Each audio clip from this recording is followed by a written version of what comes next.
Terima kasih Tuhan, anugerah hidup yang Engkau masih beri bagi kami pada saat ini dan boleh berjumpa satu dengan yang lain Selasa 16 Maret 2021. Saudara, kita tunduk di dalam doa.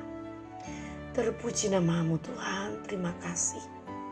Anugerah waktu dan hidup Engkau beri bagi kami. Kami mau isi sejenak sebelum kami beraktivitas banyak, yakni menikmati di dalam Tuhan berjumpa melalui doa dan firman-Mu. Kami rindu untuk membaca dan merenungkan firman-Mu. Berkata-katalah ya Tuhan, hati kami telah sedia untuk itu. Di dalam nama Yesus Kristus Allah kami berdoa. Amin.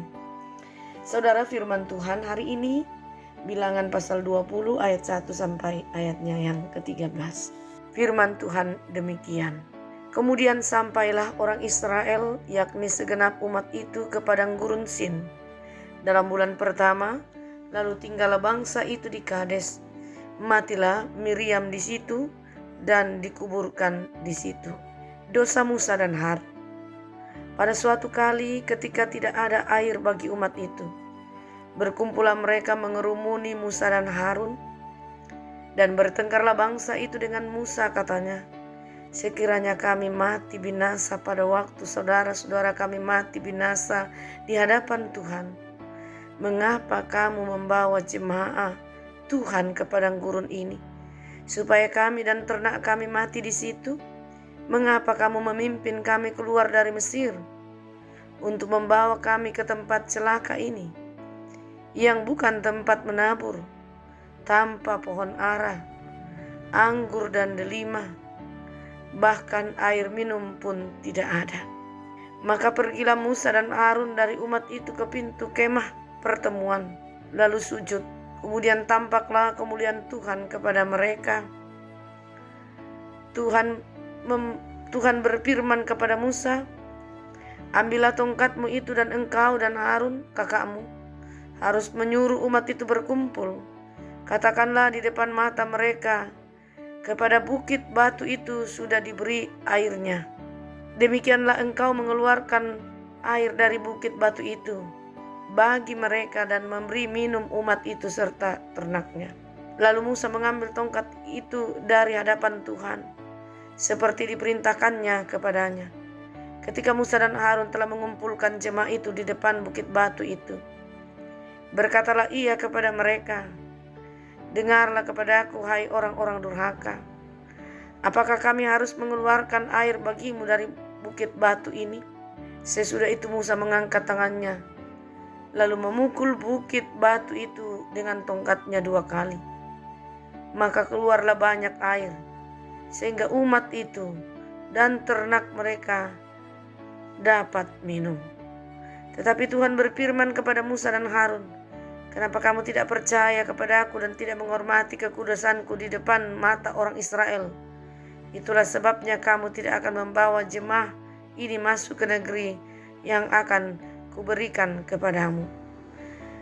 Itulah mata air Meriba, tempat orang Israel bertengkar dengan Tuhan, dan ia menunjukkan kekudusannya di antara mereka. Inilah saudara bagian firman Tuhan yang diperkenankan bagi kita membaca, mendengar, untuk kita renungkan dan lakonkan dalam kehidupan kita. Tema yang mau kita hayati berkata, tak dapat ditawar. Dari judul ini saudara, mau menantang kita satu pertanyaan, apa yang tersirat dari tema ini tak dapat ditawar? Apa yang mau disampaikan kepada kita terkait dengan perikop kita, yakni Allah kita berkeputusan mutlak, tidak dapat ditolak, tidak dapat pun ditawar. Karena itu kita harus menerima dan menjalani dengan hati yang legowo, karena keputusan Tuhan tak dapat dibantah. Itulah yang mau disampaikan lewat perikop ini melalui siapakah Musa dan Harun di hadapan Tuhan. Saudara yang kekasih, firman Tuhan menyapa kita untuk sadar bahwa diri kita ini adalah sangat terbatas. Karena itu, tidak ada kekuatan kita untuk menolak setiap keputusan Tuhan. Kita tahu saudara, ada beberapa catatan yang perlu kita renungkan sebagai yang membuat Tuhan kecewa daripada Musa yang awalnya diperkenankan oleh Tuhan.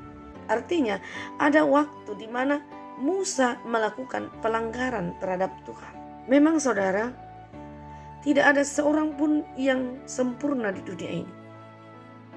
Manusia yang terbaik di antara Kristen pun mempunyai cacat atau mengalami kegagalan. Seperti itulah Musa dan Harun. Pada saat-saat tertentu di tengah-tengah krisis kehidupan yang melelahkan, seringkali membuat kita tidak percaya. Dan karena tidak percaya, tentu sikap tidak menghormati Allah mulai nyata dalam hidup kita. Musa misalnya, seorang pemimpin Israel yang begitu dihormati dan spektakuler, juga mengalami kegagalan itu. Ketaatan dan imannya selama ini tidak menjamin bahwa ia akan selalu demikian, juga mengalami tantangan. Kesadaran akan hal ini menolong kita untuk berusaha hati-hati dan menjaga kualitas iman kita. Siapa tahu kita pun tergoda untuk jatuh. Nah, cara Allah berbeda dengan cara manusia. Cara Allah menilai dosa manusia itu berbeda dengan kemampuan manusia sendiri mengenal dirinya. Menurut cara manusia, dosa yang dilakukan Musa mungkin adalah hal yang sepele, hal yang biasa-biasa saja. Menurut cara manusia, saya ulangi, menurut cara manusia, dosa yang dilakukan Musa bukanlah dosa yang besar, tetapi biasa-biasa saja. Namun di hadapan Allah, dosa yang dilakukan Musa menandakan ketidakberimannya.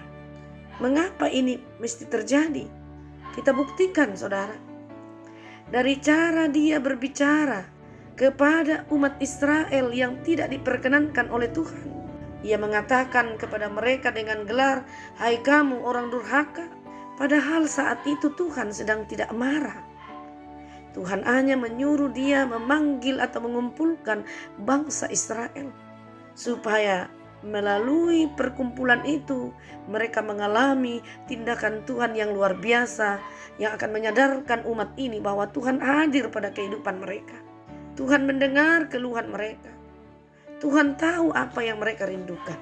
Tetapi oleh karena Musa tak mampu mengendalikan emosinya, lalu terjadilah amarahnya seperti itu. Yang kedua, Musa diperintahkan oleh Tuhan untuk tidak memukul batu itu, tetapi ia mengambil tongkatnya lalu memukul 2 kali.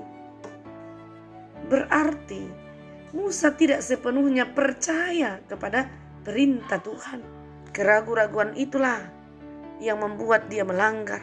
Artinya meremehkan kuasa Tuhan.